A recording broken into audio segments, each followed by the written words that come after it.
Welcome to Before the Dust Settles, a live Westworld after show with your host Justin Thomas.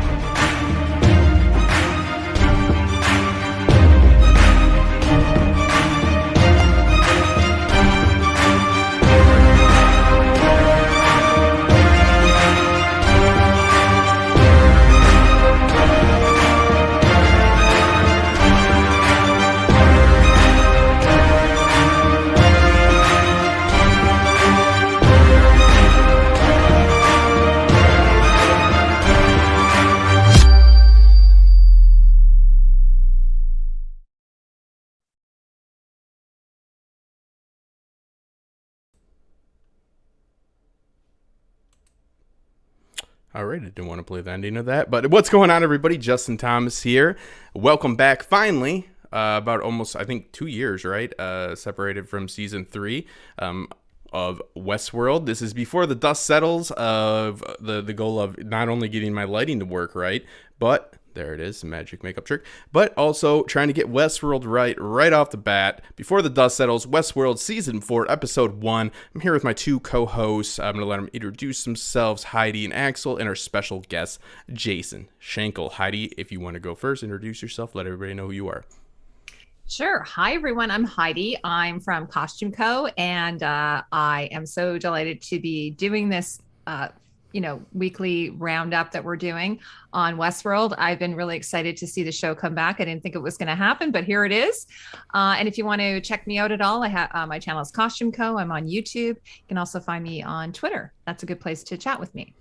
Thanks so much for having me, Justin. Hey, no problem. Axel, or Heath, as I believe you stole your Zoom name. You can change that. Somebody look into Heath's health.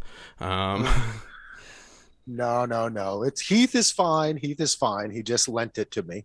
My name's Axel. I'm from the DVR Podcast Network, Westworld Theory Cast. Check us out at dvrpodcast.com.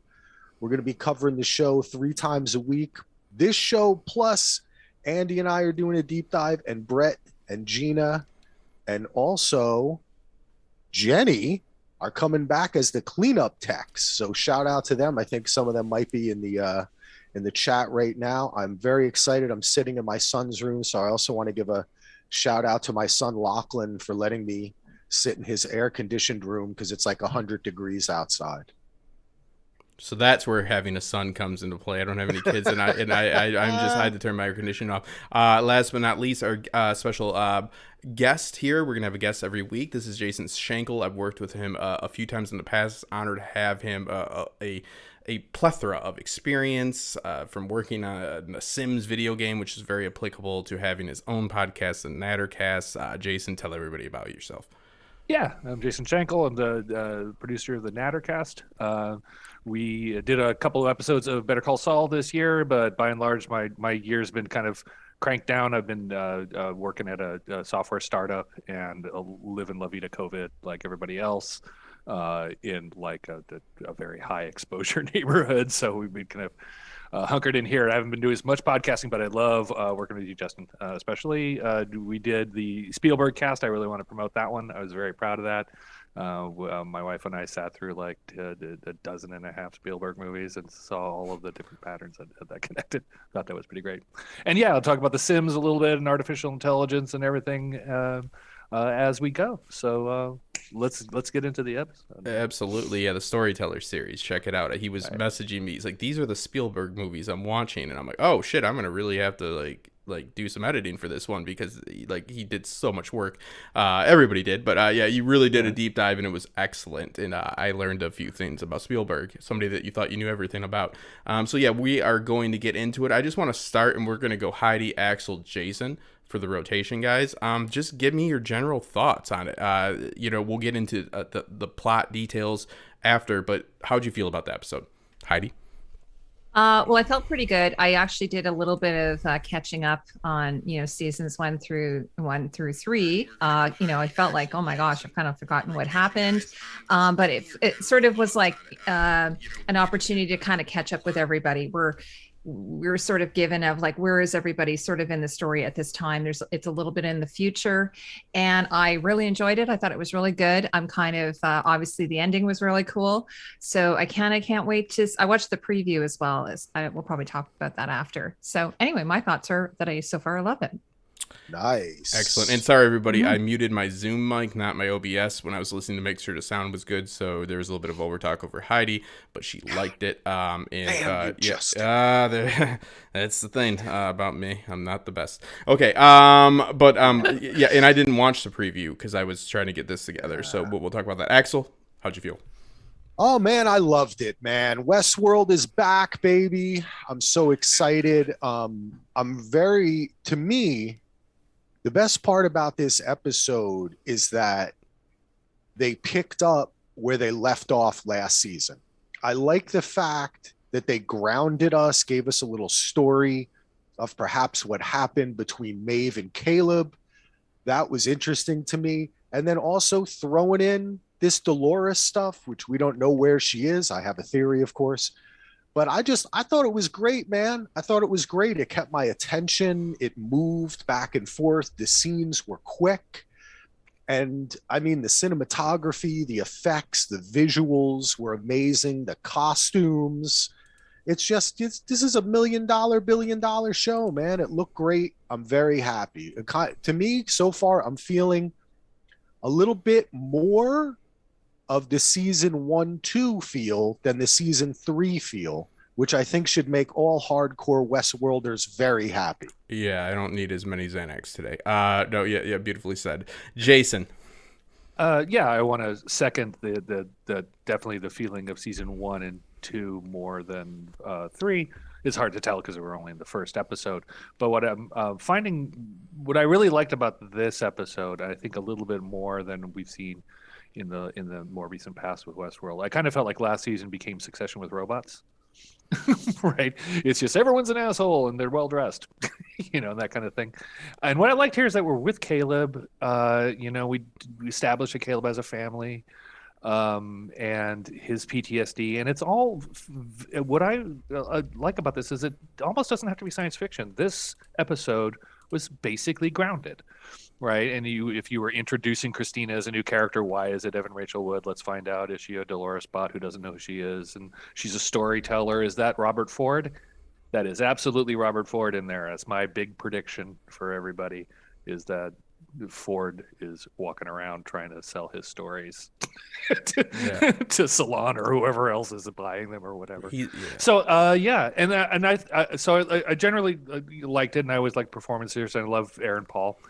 And the thing that I'm finding fascinating about this, more so than last season, is our society has been through an apocalypse since Westworld season 3, right? We've lived through a thing, and one of the things with Westworld that I always find a bit of a struggle is the first season. Robert Ford really sells us this idea that humanity's over. We've done everything. We've fixed every disease. We just are these. We're just living in a bell jar at this point. We're completely protected. Nothing's going to change. We have stopped evolving, was his thesis. And that's not the world we see in seasons 3 and 4. We don't see a world where humanity has stopped evolving. We saw a war between robots and people, and evidently people got the upper hand and all this other stuff. So yeah, it's like, I don't know what world Ford was living in, but it was this one's much more exciting than the one he described in season 1. Yeah, Caleb's mom had a disease. Right. Yeah. So maybe it was Axel brought up class, but yeah, I totally agree. Cinematography, I want to put out that there was a Fargo vibe to the Maeve scenes. The way it was shot was really beautiful. I think that I'm always more optimistic right after it. This gave me the feels in a number of ways. I really enjoyed this episode. I really think that it feels grounded, just like, and let's hope it keeps going in this direction, because season 1 was grounded as well. When they revealed the multiple timelines, it amplified the story threads. It was better that they were split up. It wasn't just, ooh, you didn't know this was happening then. Now, oh, okay, so now you can put the puzzle finally together. No. It meant more the actions. William and the Man in Black were two different people and so forth. So I got some theories too. We'll get into those in a minute. I'll start off right at the beginning with William seemingly buying server space from a Mexican cartel, right? And he is buying up the space. He has many implications are giving about, because this is now, from what we know from the last season, this is Darth Man in Black. This is the bad Man in Black, right? Like, this is just a bad side of him that was formed. He's buying up the server space, and he is saying that he, has exponentially more time than a normal person. I will bookend it with this. The idea is, they wanted to do the deal. He said, you can either take my money now, or you can, or you'll want to give it to me tomorrow or something like that. It's kind of like Bronx Tale. You can leave now, but now's you can't leave type of deal. And they shut the door and lock it. So you have this situation where all the flies come. The flies have always been a symbolic way of showing the hosts, like, blurring the lines between their narratives and, like what's really happening, the allegory of the cave, the sun blinding them and so forth. So we see him see all these flies, have almost what we saw in season 1 with, hosts glitching out. And then he comes back and he seems very, distraught, not the same person. He then, when they all laugh at him, his business partner is saying that he's not going to pay for it, gives Man in Black the control of the servers, and then he asks if he is done for now, and Man in Black says, yes, you can rest now, and then he slits his carotid artery. I'm taking that as those are people within a simulation to an extent. He was acting as a host. Heidi, I'll go to you first with it. Thoughts on this whole scenario? I don't know. Yeah. I did love it. I thought the flies were really cool. Of course, I'm a big horror fan, and flies are oftentimes used in horror. And so I thought that was very, very cool. I think there was something done like this in Black Mirror. You can correct me if I'm wrong, where the insects are actually, they're like little robots of some kind. Nanobots. Nanobots. Thank you. Yeah. Philip just said in the chat, real bot flies. And I really do want to encourage, we will be interacting with the chat. So if you guys got theories, please let them out. So go ahead. Yeah, there's been some good theories so far. And you see them in the opening segment as well, if you guys recall, right? So that was kind of cool. Also the music, by the way, I have to say the music by Rahman is amazing. Like, he's just, I think, one of our most brilliant composers of our time. So I'm not exactly sure. One of the things I would have loved to have seen, and I kept thinking, are they going to push William into that crevasse, or is the guy just going to jump and go into the crevasse instead of cutting his throat? I think that was a lost opportunity. I don't know what you guys think about that. Axel. Yeah, I agree with you.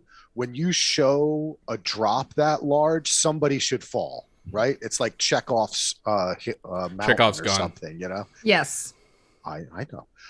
Yeah, I thought it was very cool. Yeah, I think what my thoughts are is nanobots, he should be working with /for Chaloris, who sent him. They seem to have bought up a fair amount of land that they talked about. I do not think that this is a simulation. I think this is the real world. This is post quote unquote apocalypse, or like the anti-robot revolt that has happened. Mm-hmm. I think that they are acting in a similar way that William was before. I think perhaps that what he said is that he was buying those servers because someone who had died 7 years ago, Dolores, stored something there. What could have she stored?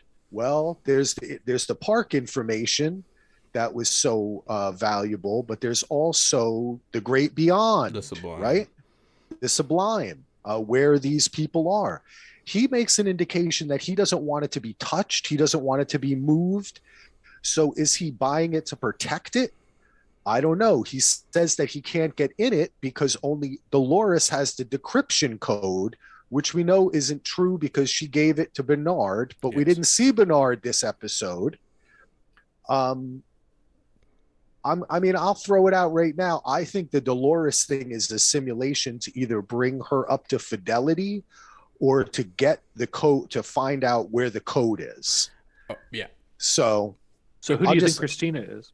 Well, yeah. Well, let's stop really quick and hold off. I'm going to try to keep this slow. I really did like what jump you ahead. said. No. I love what you said because I know I said it was a simulation of sorts, and what I should have said is they were acting like they were in a simulation. I think they're trying to throw a little bit of the wool over her eyes, a little bit of red herring, because obviously he's trying to buy the server space, so he's interacting with people. But Tim Fitzwater, a friend and somebody that in the outro, Cortex Videos did the intro voiceover, Tim did the outro voiceover. Thank you, Tim. He said the flies are omens, and the auguries.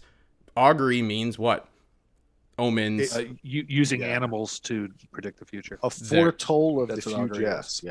Yeah. So go ahead, Jason. Oh no, that was it. So given the theory here, so the question, as always, when we start these things off, is where is Dolores, right? And so Christina is clearly a Dolores model host, right? Because this is 40 years in the future from when Dolores was created, so she can't be the model for Dolores or anything unless there's time travel. So I wonder why is there this Christina host? Is it Dolores hiding out post-war, or is she just someone else who was created who happens to look like Dolores, who has a different ID? I love the Ford. Who gave out, just to give him credit? Was it you, Jason? The Ford. Yeah, I think she's Ford. Okay, so that makes sense because Ford just wants to tell his stories. All of her stories. The first story that she tells, we hear the voiceover in her head as she's typing, is kind of a story of her father. But all these okay, so all of these stories are in line with the I was going to say, can I interject? Absolutely. As soon as I heard of that story, I thought of Heidi, the story of Heidi. Her father's infirm. You got Heidi, who is this innocent person, and is like her father's in a wheelchair, and I immediately thought of that story. Kind of a classic what tale. Stories? What I'm going to show my naivety here. Heidi is the story of a young girl who lived with her grandfather, who was in a wheelchair, and then she dreamed of adventure and wanted to go to the big city. Yeah. Did you guys know that? Other than of course. No, after the fact, of course. Yeah. Who is but it's also it's sort of like a traditional story, of a young. She made her a teenager. That she started with her being a girl, and then decided to make her a teenager. Remember, people, Top Shelf Fandom for macro look at storytelling. I didn't know the Heidi story. You're too young for that. Shirley Temple played her in 1937. She did, and it's an amazing okay. I'm adaptation. an asshole, and let's continue on. That's nothing. Hey, consistency though. I am always an asshole. That does work out. That's very telling there. So these are not just stories that are applicable to the Westworld story. These are narratives that Ford now, and it is worth noting that Ford used Shakespearean tales, everything, right? So he did pull. So this is still in line. It's just this is why we have co-hosts. A very nice dive from you, Heidi. And I think that I love the aspect of having a more in-depth. She's in between Lee Sizemore in Ford, right? Like, because I love that Westworld is a narrative on the filmmaking process as well, right? So I love that we're seeing that again. And also, she now is not just writing stories, guys. She's writing NPCs, non-playable characters in video games. Okay, if you've ever played Skyrim, which I've spent about 3 years of my life getting my shit together playing Skyrim, getting out of the clubs, DJing, and I played a lot of it, and how they glitch out, and a lot of things from Westworld are taken from video games like Skyrim. And Jason, this is, you'll probably come in on this. Red Dead Redemption. Yeah, these loops that you get into with these NPCs. Like, if Loris didn't have... Okay, Loris is always going to pick up the can of milk, right? The condensed milk. And she works at a dairy farm, so figure that one out for yourself. Every single day. Whether or not Teddy hands it to her, or usually predator, because that's kind of Dolores' model, is to be preyed upon. A guest hands it to her, will dictate her day, and if she picks it up, she will go and paint. So that she has 3 different options. Her loop can diverge from those 3 different spots. So now she's writing NPCs herself. She's not just writing. She's not writing books or anything like that. She's writing for a game. I have to believe this game is a simulation. right? Like that they're doing as I predicted in the show that we did before this, of that they're kind of flipping the script a little bit, and now humans are kind of putting, not knowingly going through, or knowingly, I can't tell, because we also see Christine Nolandit here walk through the subway tunnel, and we saw this in the trailer saying, oh, it's his first time. I can't believe. So some people seem to be aware of it. Yeah, I would like to say that's the one thing for me, is when she's walking up the subway ramp, right, coming outside, you see these three guys, and it expands on what we saw in the trailer, and they clearly say, this place is awesome, this is my first. So she is going through all the stuff we saw in season 1, right? It's the open when she's laying in bed, picking the remember, she picks the shoes for her, the white or the black. Yeah, pick white or black. Right. Yep. Good or bad. And then the same thing as in season 1 is she walks out and there's a bunch of guys that walk past her, right, just before she meets Teddy, and they're like, this place is awesome. And she has a dominant best friend who's trying to get her laid. Yeah. So is she unaware, guys? I guess that's on the William arc. Is she writing the story she's in, but is she playing half Ford, half Dolores? I have two theories about this, if I may. Go ahead. I think either the whole thing is a simulation, and like I said, it's Chaloris and MIB who had her pearl. Remember, they took it from the Japanese guy, right? And I think they had her original one too. They might have as well. And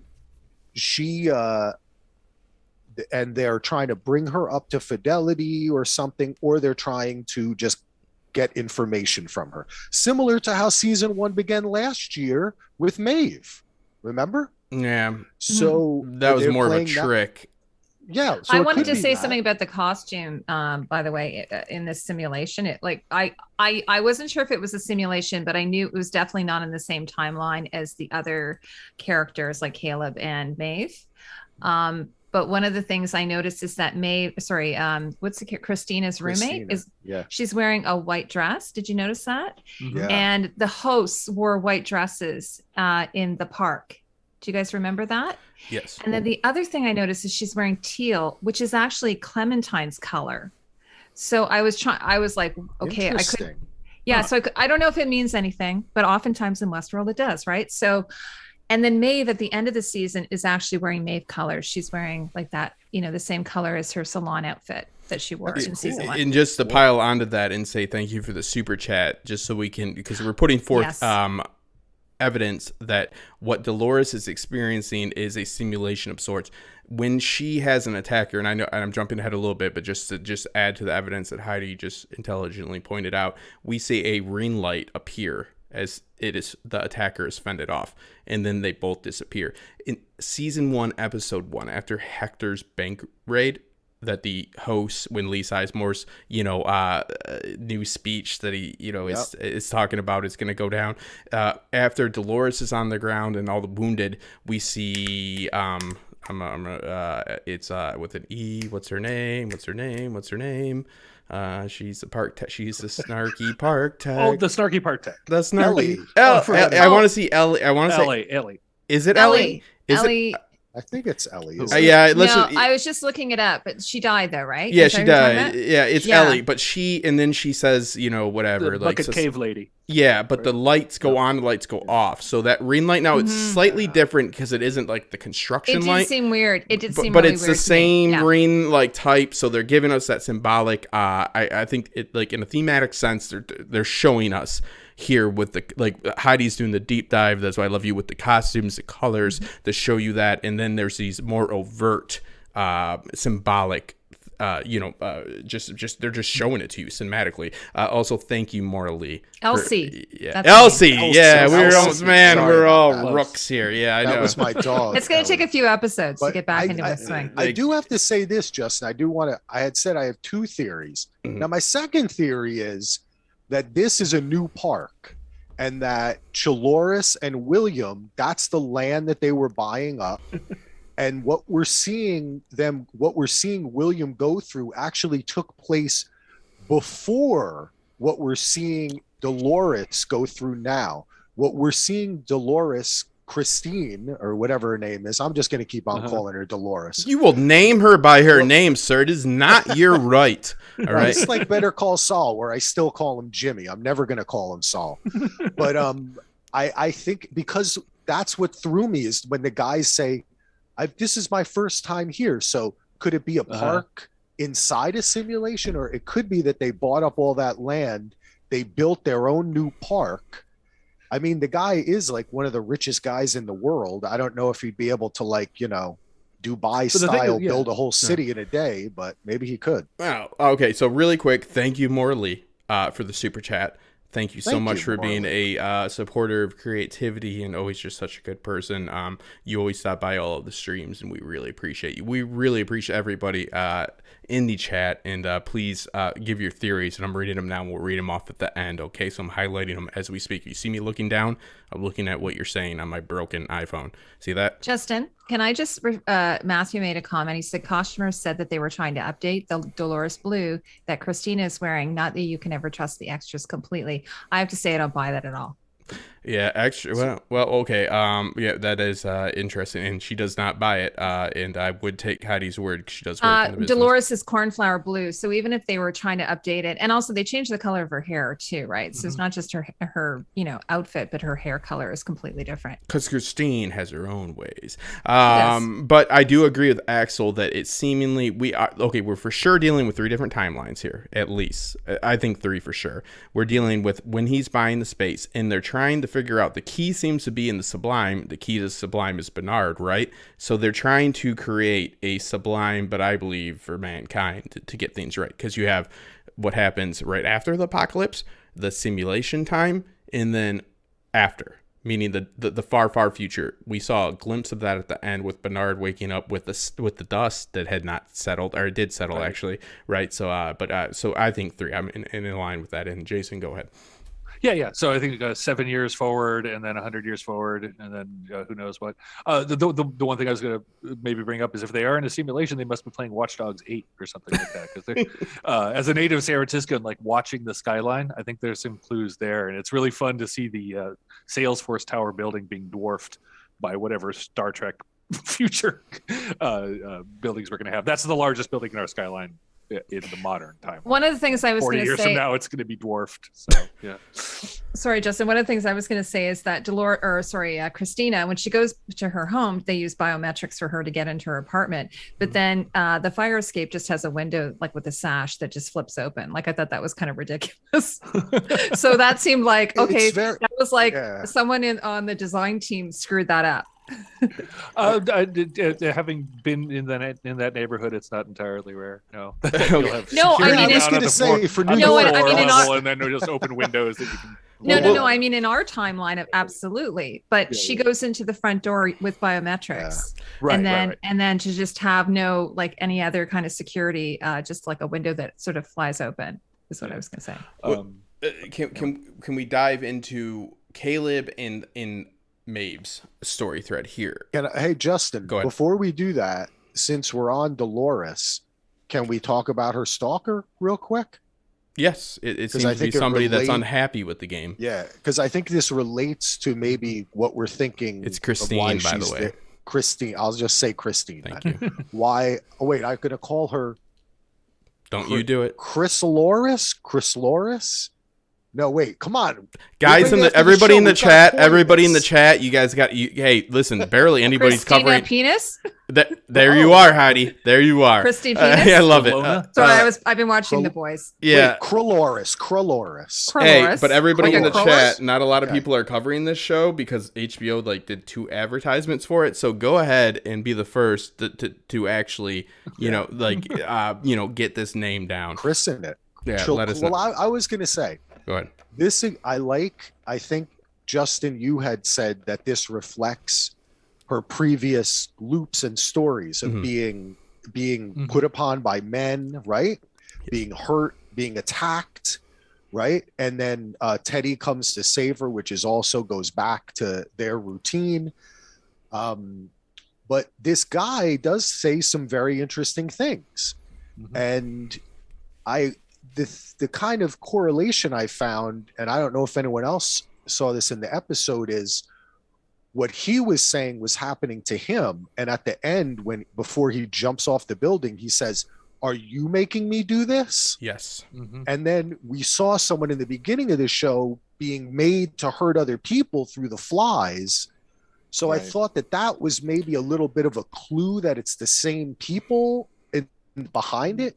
But And I there's the don't, Caleb and Francis dynamic, right? Yes. Of machines making us harm each other as a way of playing out our larger emergence. And they never, and whatever.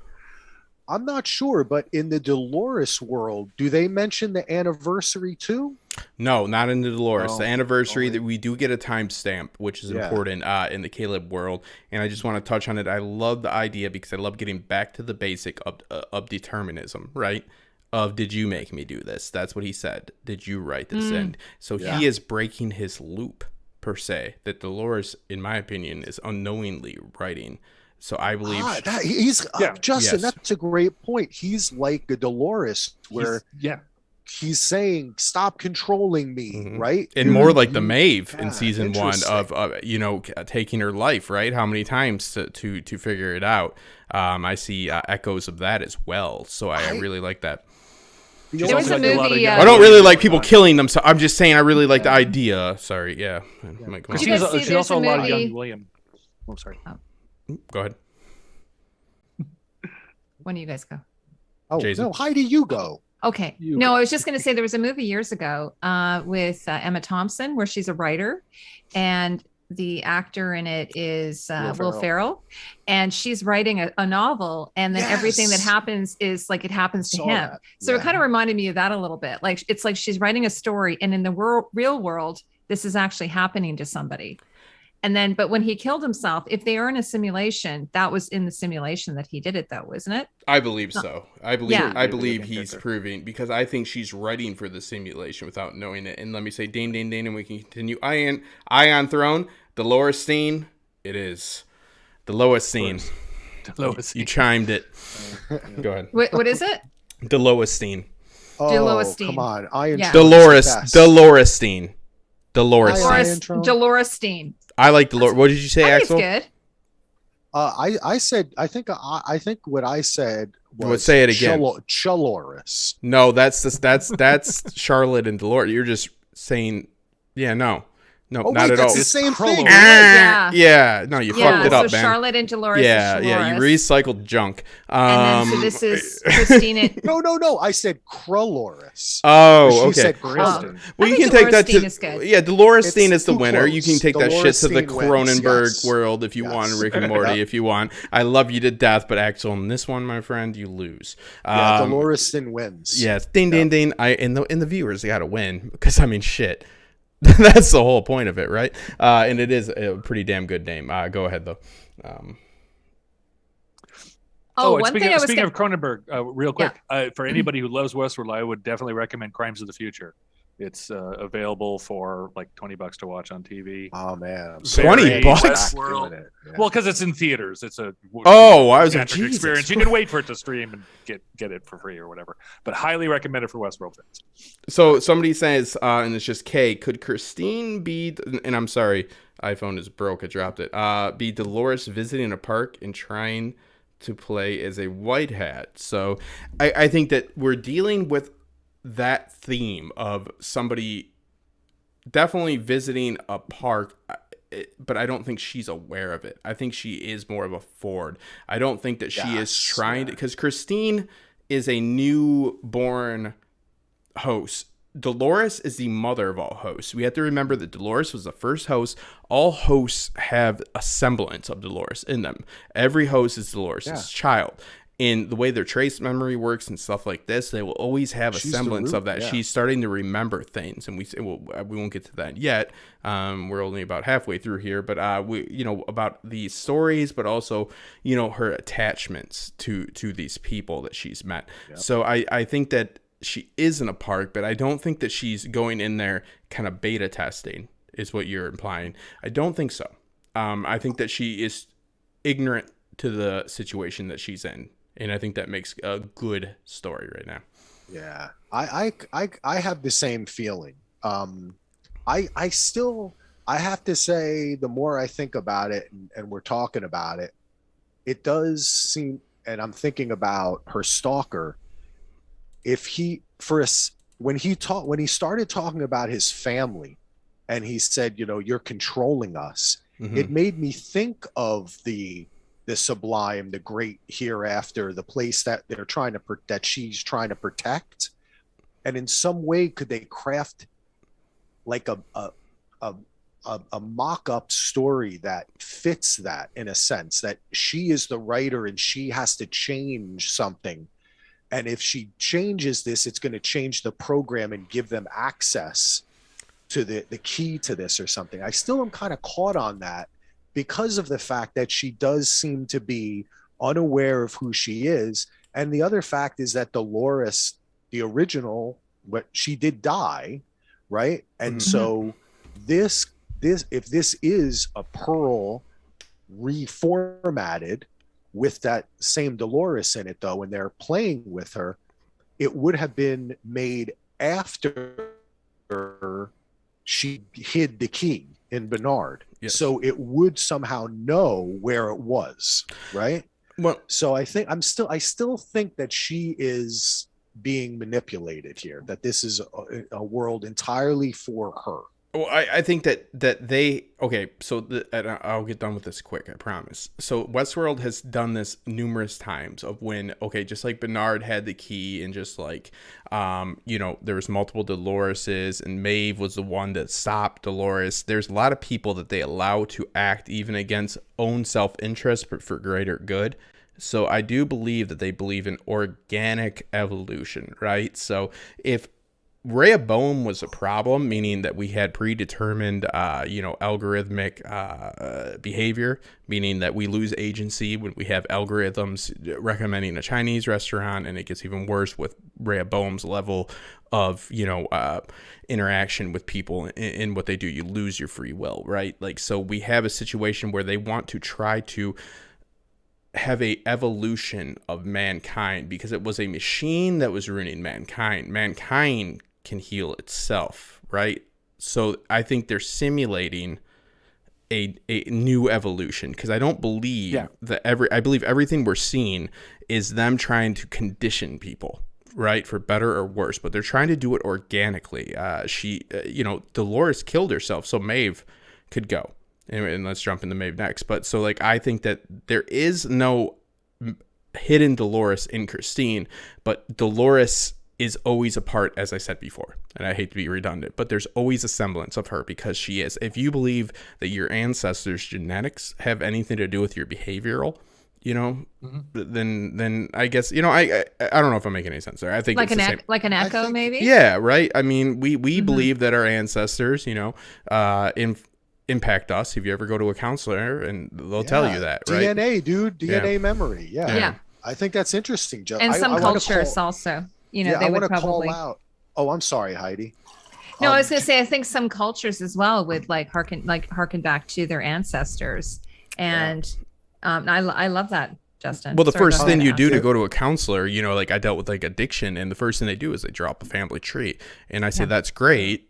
That's an excuse. But what am I to do to fix this? But they said, but you are more, that's something better to know early, that, you had alcoholics in your family or this in your family. Addiction you're more prone to because of your DNA. And that is what it is, so we definitely have echoes of that for better or worse. So I think they are trying to organically. And phobias. Yes, like absolutely. They know that phobias are our ancestors. Like they were saying, if you're afraid of heights, it's because your ancestors, you didn't want them like just falling off of a cliff or something like that. So they created these phobias to protect us. So, I'm afraid of heights because it's reasonable, Heidi. Okay, it's reasonable to be afraid of heights. No, obviously, William wasn't afraid of heights because he wasn't afraid of that being pushed off. Hey, Caleb is not afraid of heights. So would you eat lunch that way? No. That's really interesting. Little burst of wind comes by and you are a dead man. I want to give a shout out on the chat. Justin, you asked us. Kay had a nice little theory. What if it is a new park for robot guests and the hosts are played by people controlled by the bugs, by the flies, right? The nanobot flies. Now, I like this idea. And the reason why I like this is because I'm thinking, like, if this is just another Westworld, it's just kind of repeating, but the show is about evolution, like you said, Justin, and moving past. And I am thinking about, I want to give a shout out to Brett, Westworld Theory Cast. He's really hooked on kind of the fidelity thing. And he has a larger theory about William and Ford and stuff. But I think like maybe it is a new maybe they are creating new types of hosts, a real kind of fusion of human and host, right? A hybrid. And that's what this place is. It's a different place that's creating something new, just like Westworld was taking the data. It has another purpose, because if we remember in the final scene last season, when Chaloris has William kill William, she says to him, we're going to create this new world, this new being. We need to evolve. So maybe Kay is onto something here, that this is a different kind of park and it's almost in reverse of the old park. Yes. And what they're doing is they're striving for fidelity. Right. I think they've got to come back to that. That's been my thesis, to be clear. Yeah. I love it, Kay. In the one, and I'm going to pass this off to Jason, let's look at further evidence of this. When Maeve kills the Colonel, whatever his name is, he says, who is that? And she says, I don't have time to explain. Meaning it supports this theory completely, right? That there's a real Colonel somewhere else, but where she's killing him, he doesn't know who he is, right? So what it wasn't, I don't have, she says Colonel this. She seems to know of who he is. So is this somebody being put into a simulation? Jason, and then we'll go around, we'll go Heidi, and then back to it's interesting.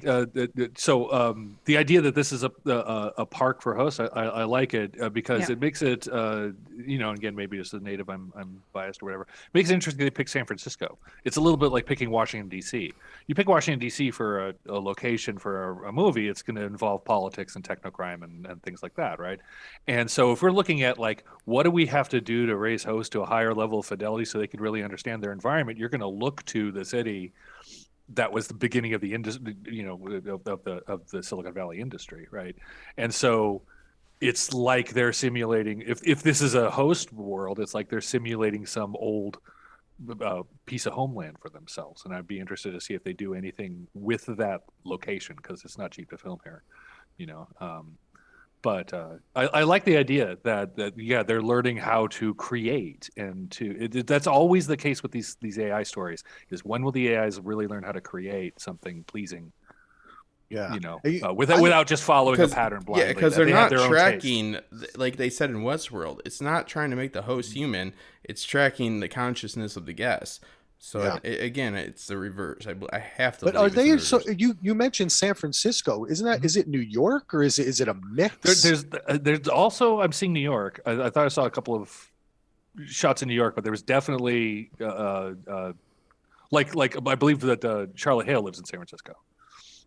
Oh, right. Well, I wanted to say in her car accident, I believe you did. Okay. Recognizably there. Maybe. And from what I could tell, it looks like Dolores lives either somewhere in Soho in New York or in a similar neighborhood in San Francisco. Yeah. You can tell San Francisco if it's by like a 90-degree like hill that goes that, because it's supposed to be. Like I said, I saw the Salesforce Tower and the ferry building. And it's like, and they do mention the tower, right? They say we thought it was a tower. Go ahead. I couldn't quite pinpoint the time frame of when it takes place, but it looked to be, just based on the silhouette of the skyline, that it was quite a bit in the future, 40 or 50 years easily. Yeah, exactly. And also when Christina goes to work and they're in those cubicles, I thought it was sort of funny, given we were just coming out of a pandemic and they had these sort of walls, like these virtual walls. I thought that was really cool, because part of my day job, I work in office real estate, and you're starting to see things like that. So I thought that was kind of cool. And we do see, I have a comment here by people, when you make Mills? a YouTube name, Mills, just Mills de Violette. Yeah, du Violette. So Christina's the pearl at the center of New Rehoboam. They are building at the Hoover Dam, which is important to bring up, the Hoover Dam, just like the Forge, we do have another flooding situation. writing that's narratives Justin. for humans. He's gonna flood the valley. Yeah, I said this in our pre-show, and that one that I was mostly pissed for. Yeah, And we see Maeve and Caleb blow it up in the future. So yeah, I mean, timestamps have been given. I have to believe that everything that we've seen in this episode, besides the Man in Black, is a simulation. That's my opinion. So you don't think Caleb's world is real either? No, I don't. Really? No, Okay, no, wait, well, wait. No, I don't because of what they Of say. Maeve. Yeah, well, no, because of what they say to the Colonel. So I believe they're sending people. And I hate to sound stupid, and I might get shit for this, but was that Maeve's daughter that he has? It looks a lot like her. doesn't she look just like Tandy Newton, who plays Maeve? Yeah, She looks just like her. I thought the same thing, but apparently no. But I thought that as well. Like when I first saw her, I thought, oh, that's her daughter because she never would have aged. But then then I thought, okay, Maeve is maybe his wife. and then we have a connection too to further, what I'm saying here that when you had the voiceover of Dolores talking about a girl, with a mission, and they show what is her name. Not Maeve's daughter, but the girl that looks like her, whatever her name is. Frankie. It shows Frankie, right? So I have to believe that they are. I believe that Caleb and Thandie know they're in a simulation, and they know people are sending themselves after them within this simulation. That's what I'm getting at. Yeah, possibly because Maeve can sneak up on people real super quiet. Yeah. Like Well, you also, might be able to in a simulation. Also, sorry if I'm getting into, but in the preview for next week, they show them in a different park, right? So it is possible that they are in a simulation. God, and Or that they're last returning year to the me park. would hate this, but it makes sense here because they are doing Lisa fidelity. Lisa Joy wrote the episode, so this is the type of And to be clear, content creators, Jonathan and Lisa have been writing all of the episodes, and they didn't pass it off to other people, and it hasn't been some big thing. I've just seen a lot of feedback. Jonathan, I don't think wrote the pilot though. No. Okay, so Jonathan and Lisa have been the main writers, and there's always a third, and then a script supervisor, and of course you have the story by Michael Crichton, right? And so forth. What is this? What I'm getting a million of. But anyways, so hold on. Let me get Axel back in here. So yeah, but this seems to be in line with what we're saying, that we are doing more of a fidelity test, and they're using the parks to do that, but I just think it's in reverse. Sorry, I got distracted there. Go ahead, guys. Simulation or not a simulation, they seem to know. And I love the fact that Maeve is back in form. This is something that we talked about in our pre-show, me, Axel, and Andrew. I talked about how I hated how Maeve was portrayed in season 3, because I really did. She was just yearning for the shadow, which I am totally for that in a thematic sense. The shadow of the cave, not the reality, the allegory of the cave. She loves her daughter, doesn't care if it's fabricated or not. She has real love. Real love is real, no matter the circumstances in which it was set up in. But she became a slave to Serac, right? But in this, I love right away, she goes, I'll take one of those too. No, she doesn't even need to use the axe. She has a sniper rifle, but I love it. She's back to the madam that sits there that when Hector's robbing the Mariposa, right?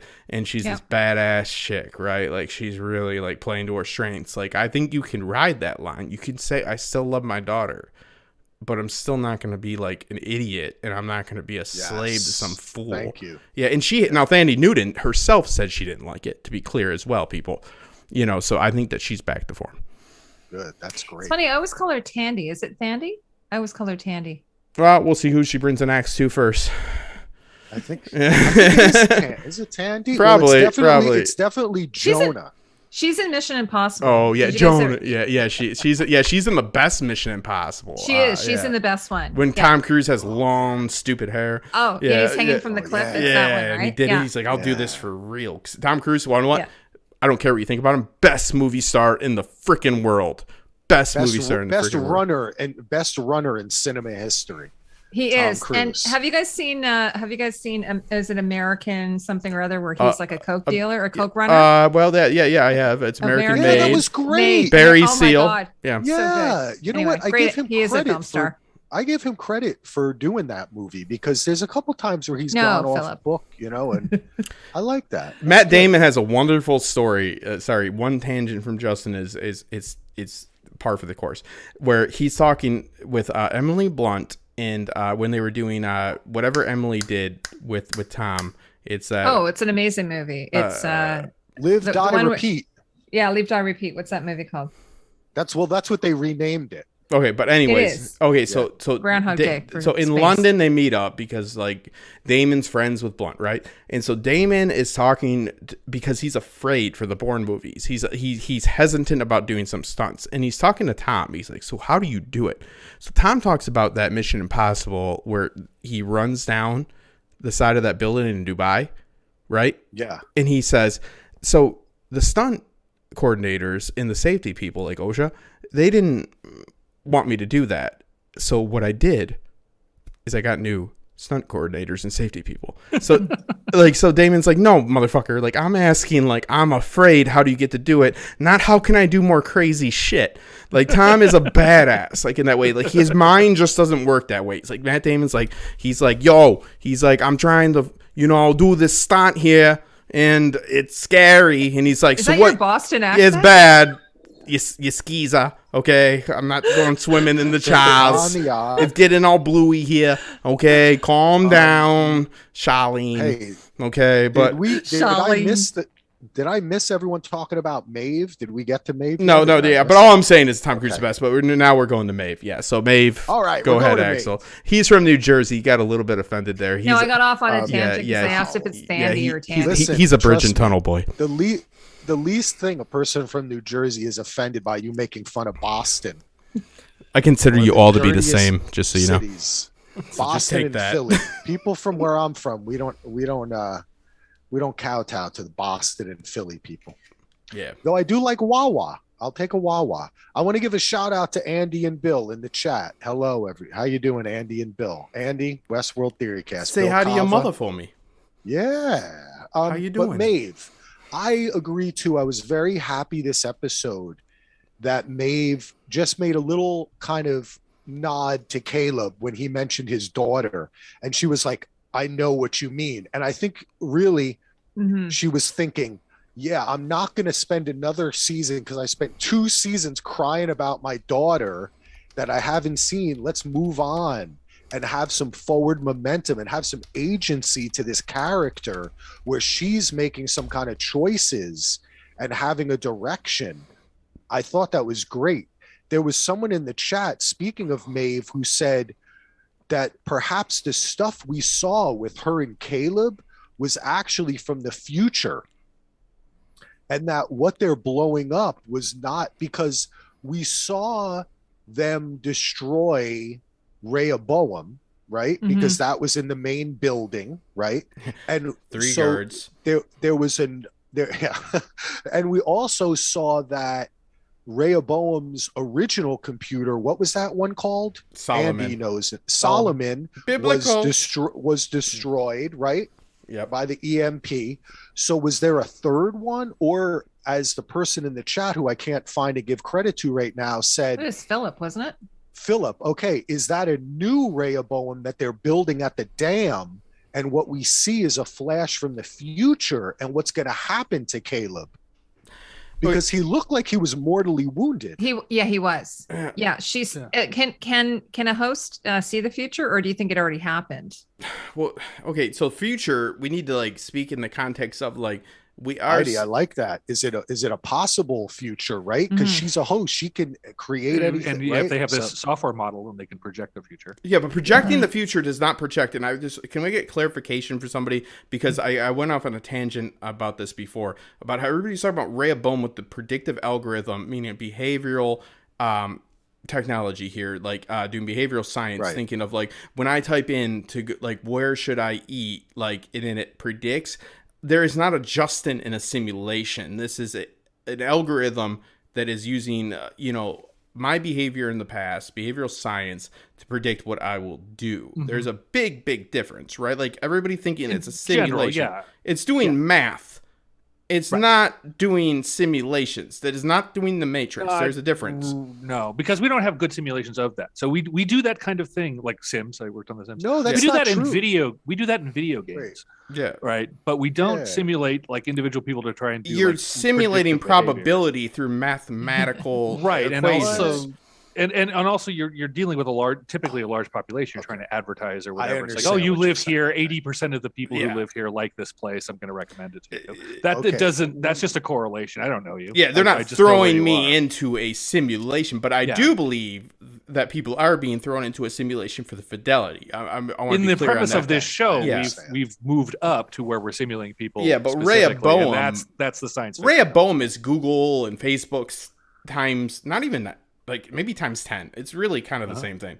I didn't think they need to get that far off of it. Didn't they have a prediction of Caleb that because they basically blocked out his previous, that he'd kill life. himself on the pier. They predicted numerous suicides. That he would kill him. Yeah. Yeah, exactly. So they predicted his possible future. Right, but I think what Justin is saying is an interesting point, and this is something that we debated last season. Yeah. Which is, was there a simulation of the entire world inside Rehoboam, similar to the Sublime and what was also at the in Westworld? I'm forgetting the name of the bunker, the machine. Oh, the Delos data center, right? Whatever it was, where they had that, the which Mesa, became Mesa. the the Sublime, Mesa, right. the Mesa Hub or whatever. Mesa And Hub. we were never clearly told that in the show, but I think we may have invented that in our minds, Justin, when we were talking about it last year. Yeah. I don't think they ever, because when I rewatched season 3, I was looking for that. Did they ever? Sirach said things like, it is the whole world inside, but they never really said that there was an entire. No, I think it's receiving information about the real world and then predicting right. behavior with exactly. algorithmic calculations. But to do that, you would have to be simulating the real But- world. but- You'd have to know okay, the so- impact of weather and things like that. Yeah, but simulating means running odds, right? Potentially, or high fidelity. Again, fidelity. Nobody is living through those scenarios. No one's living through those scenarios. but can that's host. the question. But can host. Can host. Oh, that is what I'm trying to get at here, because there is a little bit. so. Yeah, so the host has a different cognitive function. A host can be turned off for 3 years, and it's like a night's of sleep. So in this, can they be put? That's what we see in the Sublime, and they're trying. The key is supposedly there. So that's where I stopped being such a bitter old Krampus here, and start saying, like, because I hated it. Oh, it's all simulation. I'm like, that's not how. Like when you Googled something, like you didn't get like a million different views, didn't get put through something. Okay, The cradle is what I meant to say. I'm sorry. The Yeah. cradle. So, but the So host, like- the Oh, hosts the are cradle, different. yes. Right. Rehoboam is not the cradle. Rehoboam is what Justin is saying. It's an algorithmic prediction of. It's not a simulation that then uses that to predict. Right. It's not But- actually simulating little agents. Yeah. That Yeah, are they made that learn are through high fidelity, simulation. Well, could conscious it beings. be right? That's the Right. thing. Is that's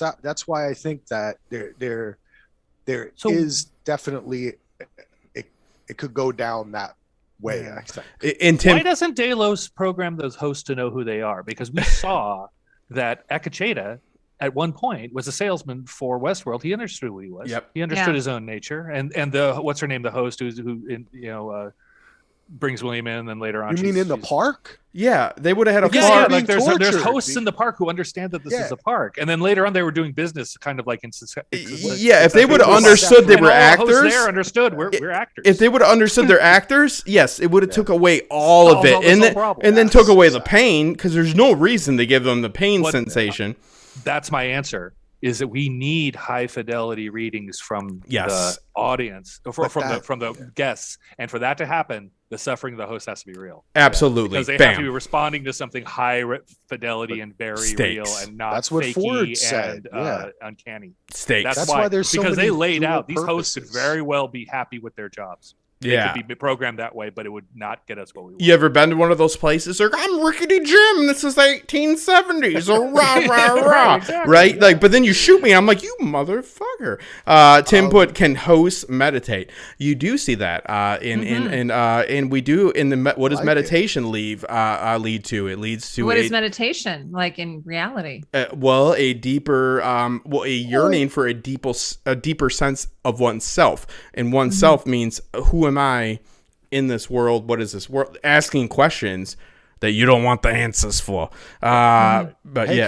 Can I say something real quick? Brett is in the chat. Brett Fuller, Brett. Westworld Theory Cast. I sent you 3 links, Brett, and I'm so sorry. They meant to go to Jason. He's our guest for next week. I'm so sorry. Yeah, Jason Brett's needed coming it. next week? I was gonna say. Sorry, go ahead. Jason's doppelganger, Brett. Yeah. last season, Dolores told Caleb that Rehoboam had a mirror world and everyone had a composite in it. So I was wrong. Brett corrects me. They did say that last season. Now, how much that was expanded upon for it to be as important as the Sublime, the Cradle, what have you, they didn't. Maybe that's what this season is, but that is interesting, Brett's. So it was both then, Justin. It was using a simulated world. No, a composite. Let's put this to somebody that works out in The Sims. Let's put this here before we go to absolutes here. And I'm not trying to. I think it said composite. Do you Americans say composite? Whatever us Americans say is the right thing to say, Heidi. Composite. All right, that's what we do. We could say like compression, we're good. If we say it's wrong, I'm saying composite from now on. I'm just saying composite. That's how we say it in Canada. And I'm putting a U in everything too from now on. That's what I'm doing. Fucking Jersey people. Okay, adding an S to the end of everything. Let's go to the West Coast for some knowledge. It's composed and then it's composite. What is your take on that? Somebody that worked on actual simulations in The Sims, composite. What does that mean to you? Composite can mean any number of things. So basically means composed of different components. And so you were going after something which I think is pretty pertinent here. The difference between modeling and simulation. Yes. Right. So modeling is how you do sports ball. Right. Modeling is how you go and you get all your athletes and you put in numbers into an Excel spreadsheet. You're not simulating their will and you're not building parts of their personality. You're just taking their stats and seeing how they'll apply up against some other thing in some model you created. Simulation is where you actually try to simulate the underlying dynamics. Right. And inside of like the composite story, especially back into the first season, when they talk about the bicameral mind, everything throughout this entire series is the bicameral mind. Yes. That is the model that carries forward throughout, and what we're seeing is variations on that. So it can bring about robot consciousness, it can bring about the end of human free will, it can bring about human beings bringing back their free will, which I guess we would have no choice. Human beings who are blind in what they perceive they see. I read, read it, people. It's beautiful. Oh, by the way, I was so just going to mention.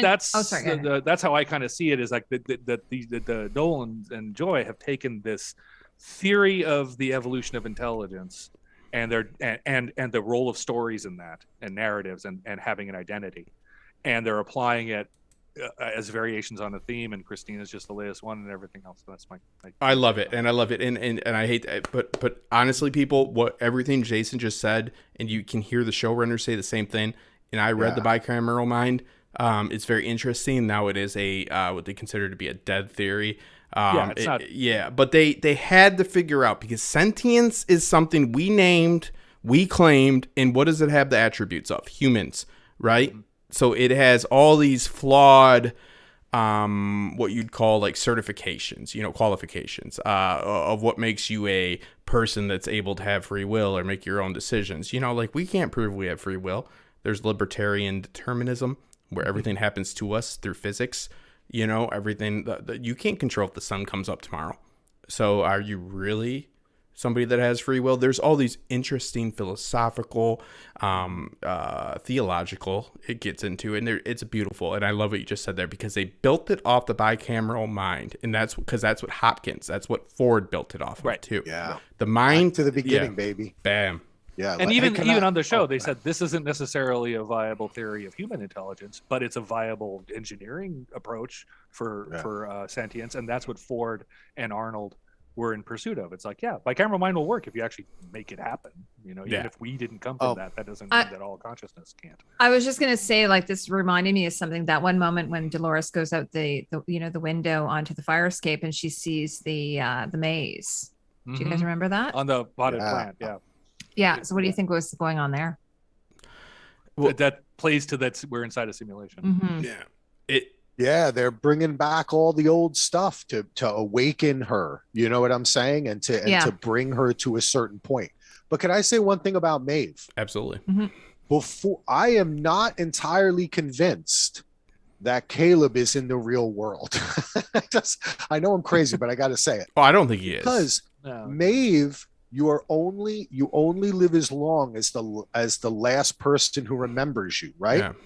If Maeve saw him die, did she create even in her mind a Caleb, and he lives there, and he helps her through this journey? A family that looks like her. Yes, right. Exactly. Thank you. Mm-hmm. I saw that too. So is that the really Maeve that we saw with Caleb, or is that a simulation, a world that she created, a memory she has where she's keeping him alive because she thinks Dolores picked him for a reason, right? Yeah. And he can still continue to be her teammate, her partner in this. But that's just one thing. But if not that, one other thing I want to say. There was a quick throwaway line when Maeve and Caleb were at her car, her SUV, whatever the hell it is. And by the way, I really liked it was the a lights. truck. It was a truck. Okay, I like the lights on it and everything. It was an old timey truck too. That's the other thing I noticed about it. But it was a mix, like a lot of things you're saying. This world, it seems to be right.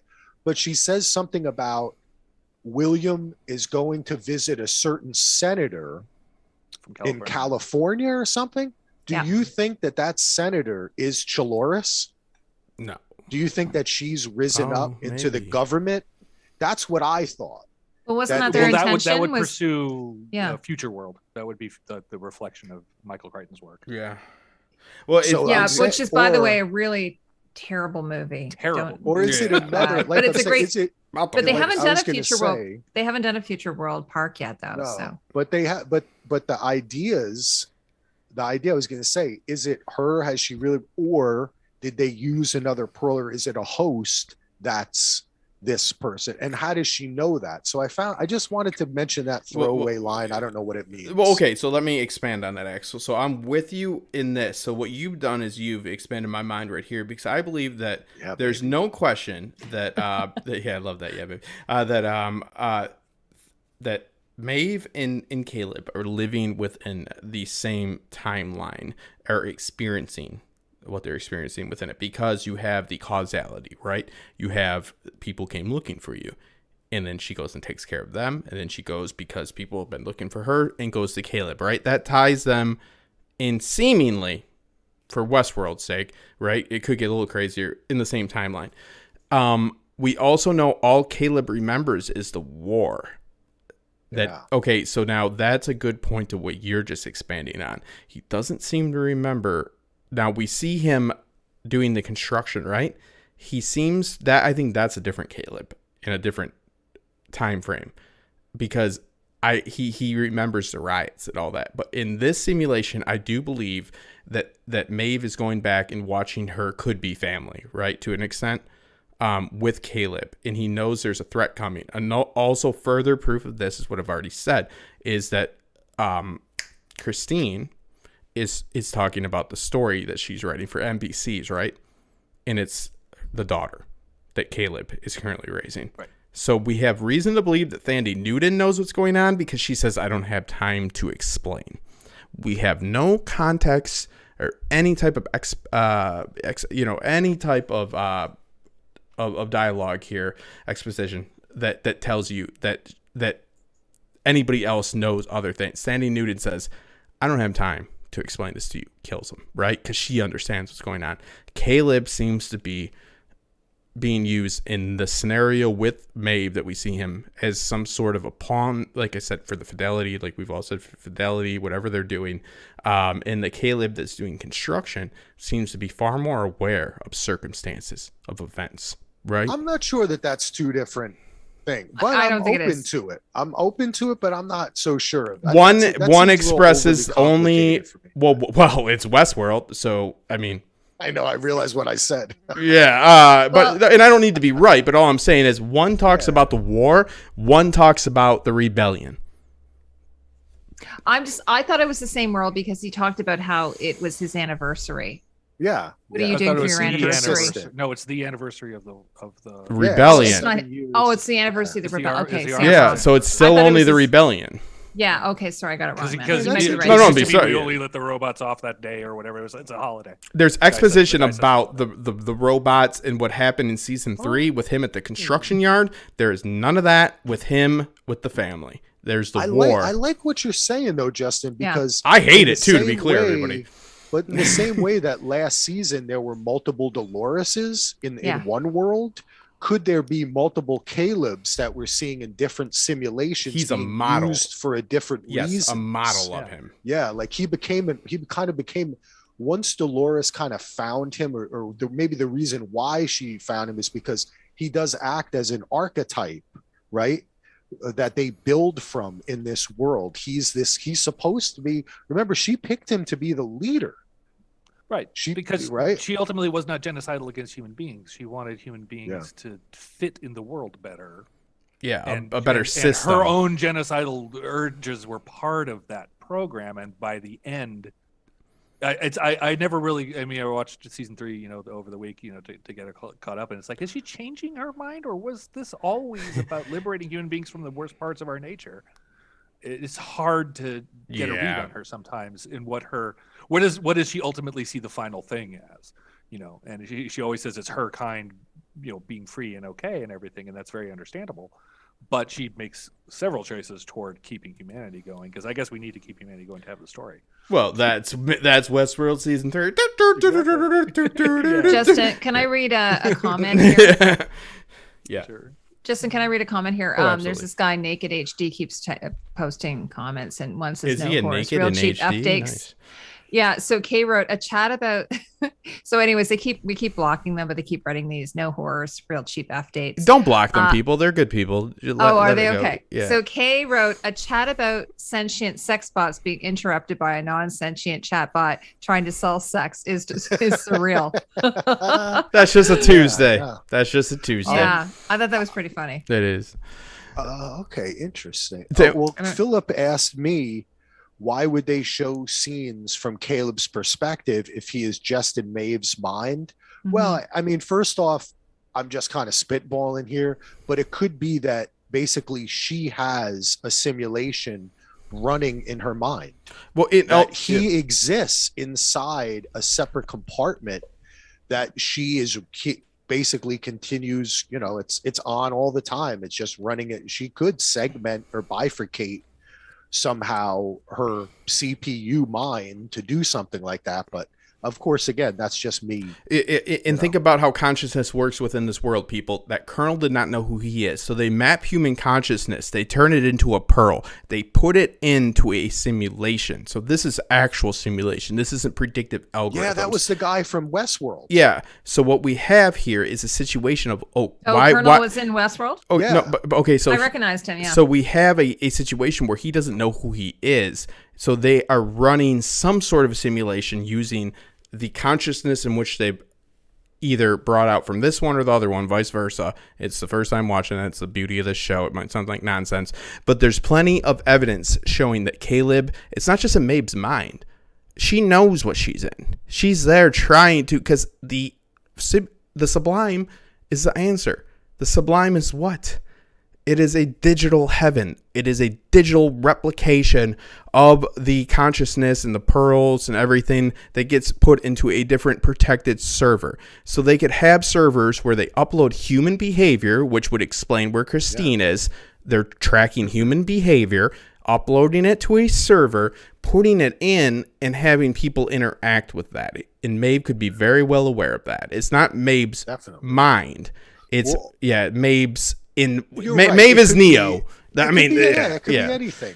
But also, let's one thing we do have to reframe is last season there was a question of like how many pearls. They only have a certain amount of original information, or whatever, and that was because the original information of Westworld, right, was being thrown back between Serac and Delos and everything.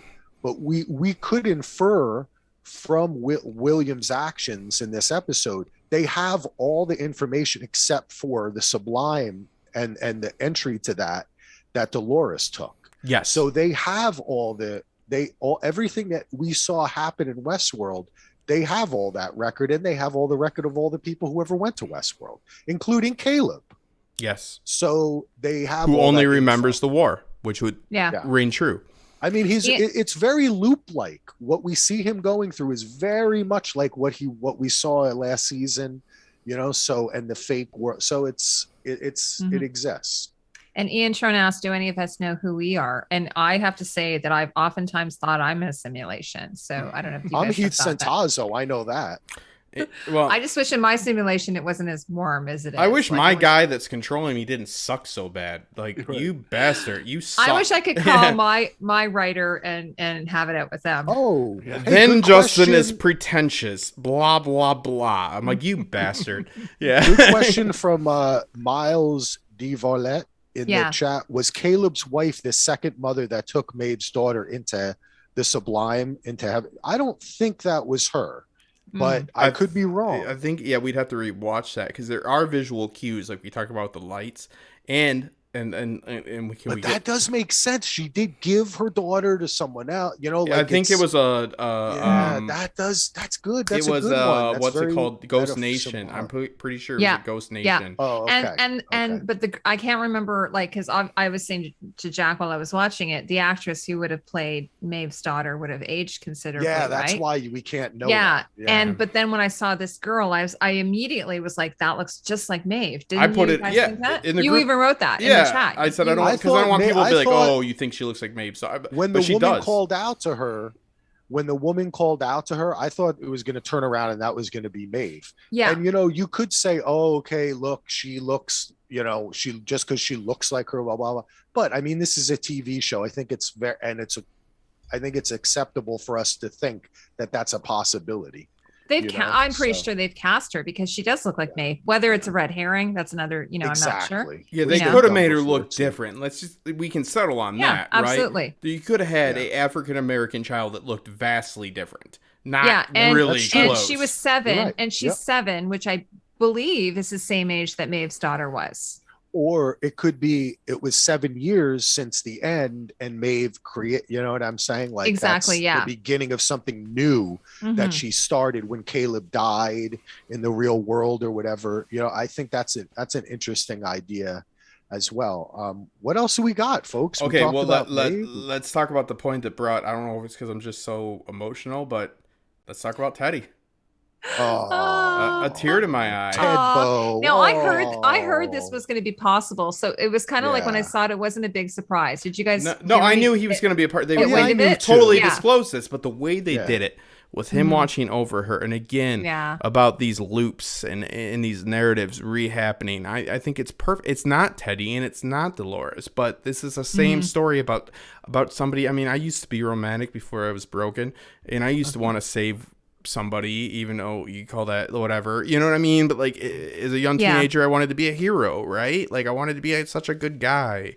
It's not really that, realistic. But like I thought it was beautiful to see him, and you get that sentiment is there, and they say what word do they use? They use a clever synonym for sentiment.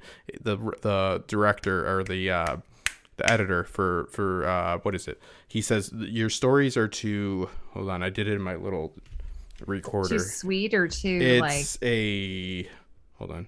He wants like that one that you told saccharin. Yes, saccharin. Yeah, he uses that. The one where everyone dies. That one was great.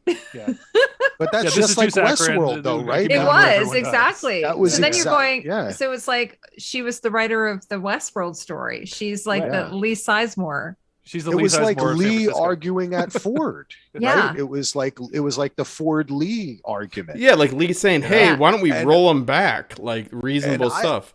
I really think, Justin, you really hit upon. And when I saw that dam, and they keep on showing like past the dam, and that's actually they let them shoot at the Hoover Dam. I saw an interview where they were like, "We couldn't believe they let us shoot here," and they did.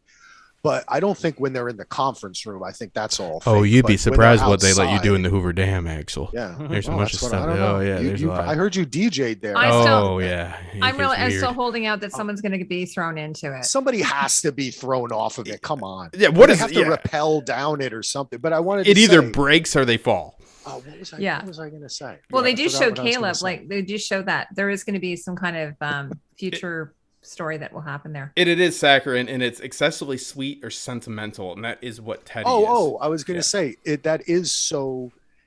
If they're bringing everything back, is there?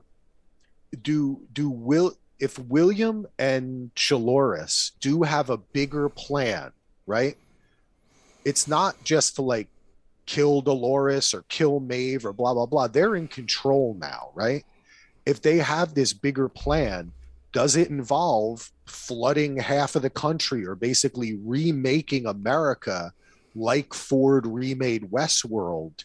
Because one thing we do see from this episode when Caleb has the discussion with his workmate is there's an overall feeling, a similar feeling that we all get in politics or when there's a presidential election or whatever. Have things really changed? Like, how has your life changed? Like, yeah, the news is different, but you still get up, you still eat eggs, you still do, you know what I'm saying? Like, Our So life they're- has changed in the last couple of years, though. Yeah, Well, you're that's still on. true. You're kind of Okay. still on your I loop, know, right? you're still right. on. You're Right. still But in your loop. exactly, you're Yeah. still in your Exactly. loop. So Yeah. there is that their overall feeling of a malaise of something's got to change. That the Mhm. big change didn't really happen, right? It kind of this revolution was stilted in some way. It didn't complete its objectives, and perhaps The life didn't change. The guy Yeah, asked if and your life didn't change. yeah, since and we got rid of the maybe robots. Yeah. Chaloris and William are really taking up the mantle and going to try to really change things and Mhm. kind of carve it out. The other thing I want to ask you this is how do you think that this cartel, if this cartel gained control of the Hoover Dam, does that just speak to the ever creeping selling off of public works in America? Like, you know, Yeah. prisons are run by corporations. Now the Hoover Dam's run by this court. You know what I mean? Like that kind of. Yeah. What does it say to the government of America? Well, now? it says what will happen in the future, that these borders, because we are more of a digital commerce, right?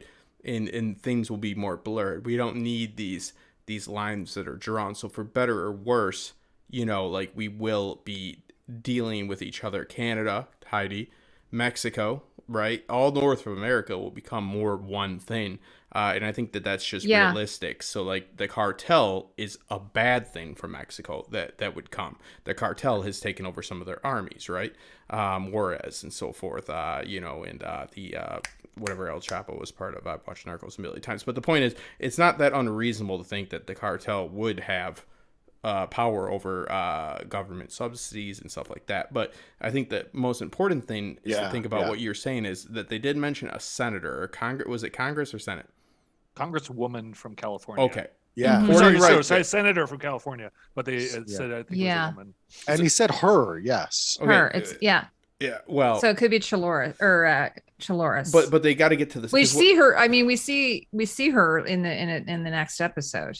What I I don't know. I didn't watch the preview. Yeah, I didn't see it either. Oh, you didn't? Okay. What I'm It was saying right is after they the want to episode. get to the system, because the system is Yeah. what matters, right? Like, look at what happened just right now, not to get political, but we had Trump in, and now when did Roe vs. Wade get taken out? When Biden was in, a Democrat, right? So you Right. have a system in which needs to change. Because it's unpredictable, it's its actions. They say a presidency's actions aren't really felt for at least like another 3 to 4 terms, and so forth. So they're trying to change this. Yeah. That's what Dolores decided. It was a That's political why statement. Republicans always take credit for a Democrat economy. Well, that's Oh, yeah. sorry about Everybody, that. It's not my fault, but this happened only because of me. Yeah. This or that. But the point is that that's what Dolores decided at the end, that it wasn't people that were the problem. It was the system. Right. So the system in this mention of a person within the system.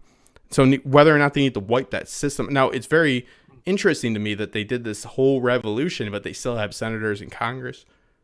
Right. And then, well, and again, and they're undermining Ford's point. We had to have this big control system over us in order to achieve all this stuff that Ford thinks we just sloughed into. Yeah. Right. And he could be wrong about stuff. He could just be a high class guy who's, a upper class guy who's wrong about things. He's like, there's no diseases. There's people like, there's plenty of diseases, you bastard. Yeah. He's like, what? Justin, I wanted to just say one thing about Dolores. There's this one scene where she's on a date, and the guy's kind of like, he's a bit of a douchebag. I think. I liked him. But there's a pill for that. There's a pill for that, and it kind of reminded me a lot of total douchebag. Oh my god, I put it there. Oh my god, A Brave New World. Yes, it was. Actually, that's it. Justin and I both just watched that series, so it was very much like Soma. You're taking Soma. Yep. But the one thing that she said, and it was funny because this is a very neurodivergent kind of way of looking at things. Like, he thinks that you're the one who has the problem. And she's like, well, what if it's not me that's the problem? What if it's the world that's the problem? Yeah. Like, I'm okay, but the world around me is not okay. No, but that's right though. Yeah, I found that was very I thought that was very powerful. But because, he's like, I don't know what his deal was. He was kind of your typical, you go on a date with someone and they're kind of. Well, this character has been on Westworld like 30 times. Yeah, before, I know. Right? So is he a host? Brother-in-law.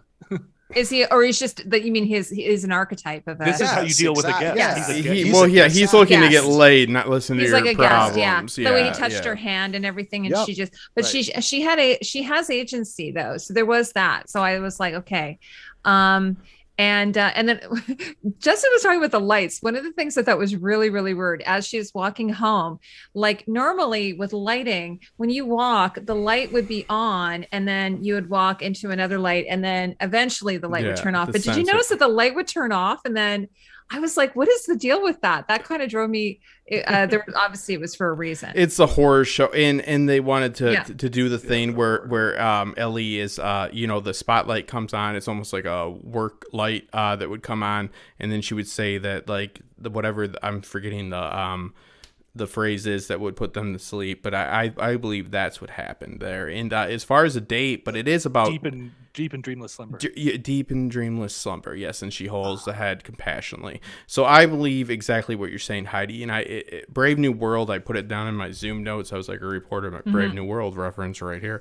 Yes. But you have that reference right there, and that's about people numbing themselves. You seem depressed. They're numbing themselves to the constructs of society. They're not trying to change them. So the idea is that you take, a pill. We saw this, Justin. Yeah. I don't mean to interrupt, but I mean, we saw this last season in a show called Westworld. There was Caleb took that pill that made him think he was in a different movie every 2 minutes. Yeah. So I think that scene was kind of, what was that, Jason? It's called genre, right? Oh, that's right. Yes. That was like, oh my god, that was like my favorite episode. That was my. I would totally take that. I would totally take that. Yeah, I shot straight genre. It was pretty. I have to tell you, years ago, I took mushrooms and I thought I was in a movie, and every room in my apartment I would go into was like a different genre of movie. I wish I had those mushrooms. Yeah, so do I. It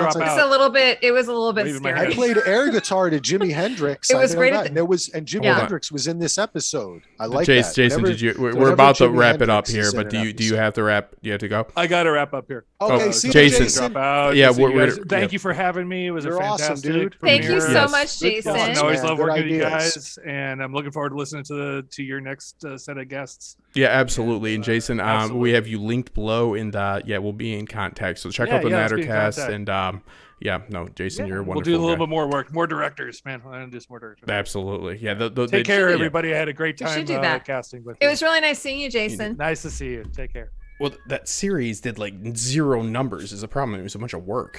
It was like a passion. But to wrap it up here, we do see the we saw his crew get back together. Caleb's crew, they got back together, right?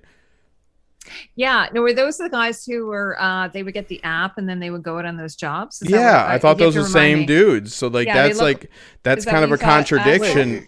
Yeah, I'm pretty sure they were the same dudes. It was definitely. We're putting together a team. No, it wasn't Marshawn Lynch and it wasn't Marshawn Lynch, but it was similar. Who were they? I don't then? know. I think that no, his wife referenced to his army buddies, his buddies from the war. Yeah. Okay, Yeah. Those were people that had maybe fought alongside Maeve, and in this rebellion that had happened. You know that it's the anniversary of. But I just wanted to say one thing before we go, because some great stuff in the chat, and Philip was asking, when we're talking about the forge data or the sublime, right? The heaven, whatever you want to call it, many names for it, the virtual world in which a lot of the Westworld characters were beamed into, including Maeve's daughter, right? And Teddy too, that were beamed into. And then there's a separate thing, which is the host data of the park data. What William is looking for could be either or both. Yes, I think I would. Brett answers. Dolores beamed the virtual Eden, the Sublime. We know that data somewhere. Now we think it's at the Hoover Dam, but it could also be the guest data. So there was always, even from the second season to the third season, there was always that question of what Bernard has the key to, right? And I think it would most likely, my estimation would be that it was both. Well, he has the key to the Sublime. The Sublime has the host data stored, so you could make the forge. But that's also all the data from the people that. That's what I mean. So, like, you could make if you have the Sublime, you have everything. But see, I thought that they had a copy of that, but I could be wrong. I thought that no, there's only one copy of the Sublime. So they don't. Yeah. So I was incorrect in stating that, and I'm. It's okay to be wrong, folks. Well, it's hard to tell with Westworld. We expect an apology from you, Axel. Yeah, actually. Oh, I'm sorry. I apologize. I was going to say, by the way, on Friday with the kids, I rewatched The Truman Show, and it was so weird because Ed Harris is the main, like one of the main characters in that, and I was like, oh my god, this is kind of like Westworld a little bit, like, you know. So I don't know if you guys have seen that recently. He's the director. Yeah. He's the director. Yeah. And it's kind of crazy. It's kind of crazy. So I was like, you know, obviously Westworld is an older story, and it's by Michael Crichton, who now they're redoing all of his dinosaur movies. That's my dinosaur. But I like it because the Truman Show like foretold reality shows too. That was a good show. It's good. Hey, can I say Philip in the chat says the lights don't switch on for the stalker dude. NPCs apparently, so that's what I mean. That's the work. That's exactly what I've been saying. Yeah. It's Ellie watch season 1, episode 1. Watch after Hector's bank raid. Exactly what happened. Oh, that's what you meant by the light. Okay, yes. So it's the people that are watching interacting because they both disappear. It is the same. Now it is a different type of green light, like meaning the mount is different, but it's the same. The symbolism. Trust me. It's the same. They meant for that to be the same. And somebody will make a video about it. I don't have time to do that. But they'll be like, "Oh, thank God for explaining that." But remember, it's explained here first. You don't need anybody to explain. You're gonna have to explain it to me after, Justin, because I don't understand. Well, it's just is it a video game thing? No, it's okay. So in Westworld, when the staff interacts with the host, they do it you see a work lamp, and it's a ring light on the work lamp. Elsie does this. Oh, you mean in the lab or whatever? Yeah, so that's what you I get it. Oh my God, I get it. I know I'm not the best at conveying things, I guess, but when Dolores sees the attacker get taken care of, notice how it's a blink of an eye and they're both gone, but that's light is there. That's a great point, Justin, because you could imagine that there is a missing scene we're going to see later where she's on the ground like in Westworld, and she's programmed not to see that. Yeah, right. And the cleanup techs come in and take away that guy, and then she wakes up and they replace her, and because I thought this didn't happen, but I thought she looked at her arm and it wasn't cut. I'd have to relook. And then it was cut when she woke up. But I don't. But it was cut. Yeah. Well, I will bet my left arm. Yeah. that is exactly what happened. Is that, like that, there was Justin. interaction Yep. because there's no other explanation of it. There's the thematic, the Missing symbolic, all of it right there. Like with the Yeah. lights, if you look at that, because I just rewatched all of it, it's all right there. The symbolism's there. They'll tie it in. It's beautiful and it works. Imagine if she starts like drawing like the tribe did. She starts drawing the cleanup tax. Yep. Yeah. You know? Yep. But Justin, I do have to get going. Yeah, too, no, we as all well, do. man. Yeah, it's went over. I want to Yeah, thank I gotta everybody give the for kiddies coming. room. We're going to be doing this every single week. We'll play an outro here. And thank you, Heidi. Thank you, Axel. Thank you, everybody. Thank you, Maura Lee, for the How super many chat. episodes are there before we Eight. had a... 8. Oh, there's 8. Okay. You should have looked at that before you told me you'd do it, Heidi. I got you now. know, sorry, There's I'm terrible. 37. No. Are they, and they seem to be, I think it was a full hour. I can't recall. Yeah, it's not Obi-Wan, even though I loved it. It's not like 20 Yeah, minutes it's a- and 40 I- minutes of yeah. of I think it's a credits. full Yeah. hour. It is. So yeah, we're looking forward. We'll be here at us three will be here every week, and we have a Yep. special guest every single time. I'll play an outro, and thank you guys so much, and we will see you next week. Take care, everybody. Bye. Watch the outro. Thanks for watching, and if you'd like to support creativity, please subscribe and like the video.